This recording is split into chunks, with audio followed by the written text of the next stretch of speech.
Não há como os literatos para ignorar a questão social.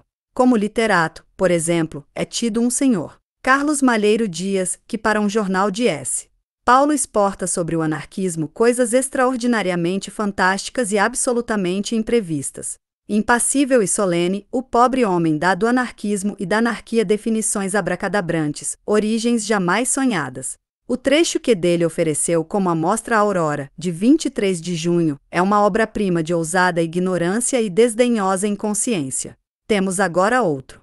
Digamos, porém, que como literato é bem superior ao primeiro e que, se não se mostra muito mais bem informado sobre a magna questão, revela mais viva intuição das coisas, uma inteligência mais clara do problema, menor dose de pretensão e de pedantismo. Trata-se do homônimo portuense do nosso camarada francês, do senhor João Grave. Do mesmo que, não há muito, escrevia algures que as ideias revolucionárias da Confederação Geral do Trabalho Francesa tinham sido a estar comunicadas por Hervé, numa crônica do Porto, publicada no Diário de Notícias de 21 de julho, o senhor João Grave traça-nos o retrato de um seu amigo, real ou imaginário, pessimista amargo, adversário da riqueza, que gasta o seu tempo a invetivar pelas esquinas, durante horas e horas, entre baforadas de cigarrilhas, os ricos e a riqueza, promotores da desordem sociológica do nosso tempo, e a rugir contra as desigualdades e iniquidades da fortuna, que não, no seu dizer, obscenidades do destino.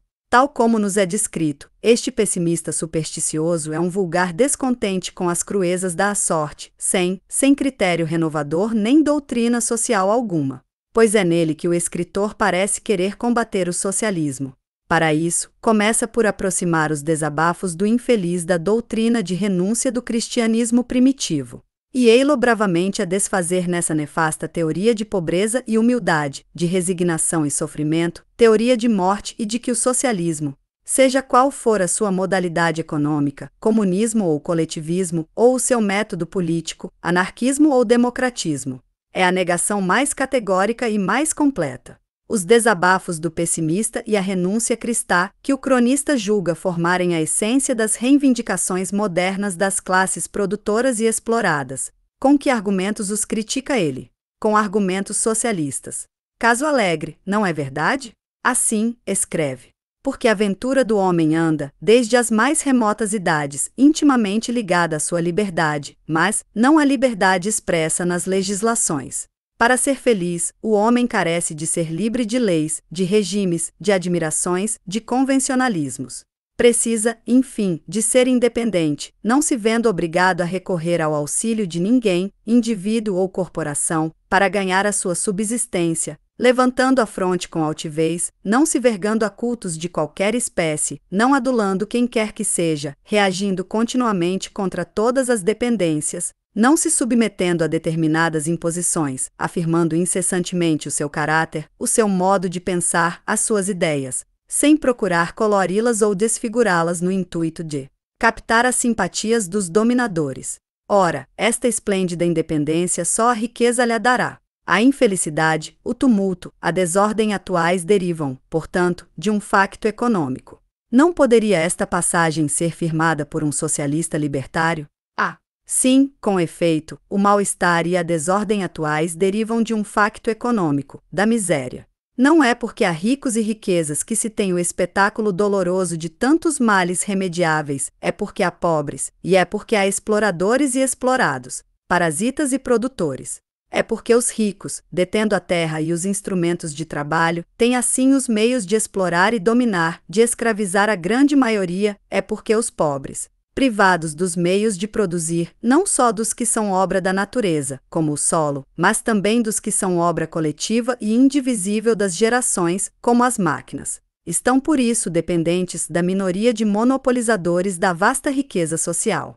É ainda porque essa riqueza social é restringida, diminuída, embaraçada pelo regime de produção capitalista, produção regulada por uma classe em seu proveito exclusivo, determinada não pelas reais necessidades de todos, mas pelas limitadas possibilidades de compra do assalariado, dirigida no sentido não de satisfazer os consumidores, mas de enriquecer os detentores, cujo interesse está precisamente na falta e na carestia, na rarefação e no assambarcamento, na abundância de braços desocupados. e de estômagos famintos, de terrenos incultos e de máquinas inativas. É em suma porque a atual organização da sociedade é absolutamente incapaz de fazer aproveitar a todos a riqueza que é obra de todos os vivos e a herança indestrinçável das gerações passadas, é impotente para desenvolver esse precioso patrimônio comum, proporcionando-o ao número e às necessidades das populações. E é precisamente porque queremos a liberdade, não legal, mas expressa em possibilidades materiais, é porque queremos o homem independente de facto, sem necessidade de vender os braços a um patrão e de se sujeitar às leis de uma minoria, é porque pretendemos que ninguém, pela coação direta da violência física ou pela pressão indireta da fome, tenha de se fazer escravo, e ninguém possa subtrair-se à obrigação natural do trabalho. É porque aspiramos a essa liberdade, a essa independência, a essa riqueza para todos, que nós queremos arrancar a uma classe o monstruoso e mortífero monopólio da força econômica e da força política, socializando os bens, isto é, restituindo a cada um o direito de usar livremente dos meios de produção e deixando a consciência das inelutáveis necessidades naturais e ao livre acordo entre sócios iguais, entre os comproprietários de tudo, a organização da produção e de toda a vida social. Naquela passagem estamos, pois, de acordo com o Senhor João Grave, que logo em seguida escreve, porém, o coletivismo que desapossar o homem de toda a propriedade para fazer brilhar na terra a luz da equidade sem névoas. Ilusão, que apenas levará para uma confusão e para um sobressalto social incomparavelmente maior do que o existente. A ânsia da fortuna ativa maravilhosamente o progresso da humanidade, estimula as iniciativas, cria os famosos arrojos. O que é indispensável para a concórdia humana descobrir a maneira de tornar toda a gente proprietária. A fórmula é esta: enriquecei e vivereis contentes e satisfeitos no Eldorado de que falava o sarcástico Voltaire. Não é o socialismo que pretende tirar ao homem a propriedade, é pelo contrário o individualismo burguês que dela priva de facto a enorme maioria dos seres humanos. O socialismo quer restituí-la a todos, para os tornar livres e independentes. E onde está o estímulo para o trabalho nos ociosos que podem viver do suor alheio e nos desgraçados que moirejam de sol a sol, bestialmente, no inferno sem esperança do salariato? Quem pode enriquecer, salvo raríssimos trabalhadores, que conseguem evadir-se do salariato, fazendo-se a seu turno exploradores e parasitas? É preciso descobrir a maneira de tornar toda a gente proprietária? Perfeitamente. É o nosso escopo. Mas como atingi-lo? Dividindo a riqueza social em quinhões iguais.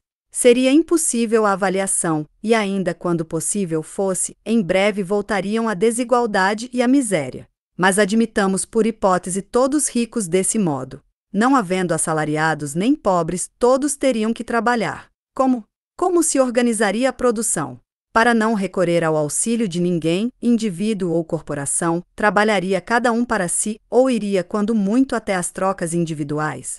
Mas era então o regresso à indústria primitiva, tão escassa de produtos e tão pródiga de canseiras, era a pobreza, era a sujeição a um trabalho material exaustivo e absorvente, era a pior das dependências. Não, a liberdade, a independência só existe na interdependência e na solidariedade entre iguais. Só existe na equivalência das funções igualmente necessárias à vida social. Só existe na propriedade comum e no trabalho associado.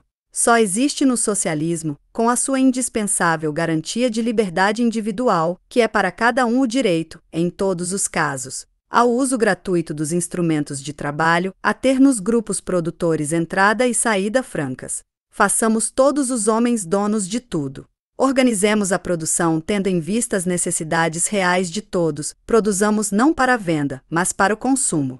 Façamos as trocas sem sinal de câmbio, isto é, sem que o dinheiro venha a falsear, sem valores de fácil acumulação, meio de exploração, de parasitismo e de furto. Aproveitemos todas as forças produtivas hoje desdenhadas, braços desocupados ou mal ocupados, parasitas, improdutivas, terras incultas, máquinas inativas, matérias-primas, materiais de construção, forças naturais inaplicadas, progressos da técnica, descobertas científicas. E promovemos a abundância para todos e para todos o trabalho breve e curto. Constituamos a sociedade pela forma mais livre e maleável, da unidade para a coletividade, sob o impulso das necessidades naturais e pelo jogo das afinidades. o indivíduo autônomo no grupo, o grupo na federação. Não teria assim o indivíduo a maior soma de independência?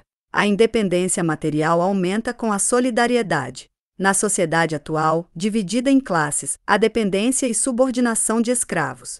Numa organização socialista livre, de propriedade comum e trabalho associado, teriam cada vez mais garantidas todas as vantagens da civilização.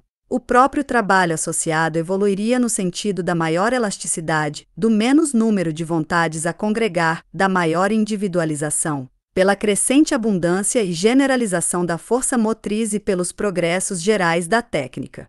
Outra independência não há. Onde todos são interdependentes e solidários, ninguém depende de outrem. Onde a riqueza é de todos, ninguém é pobre e servo.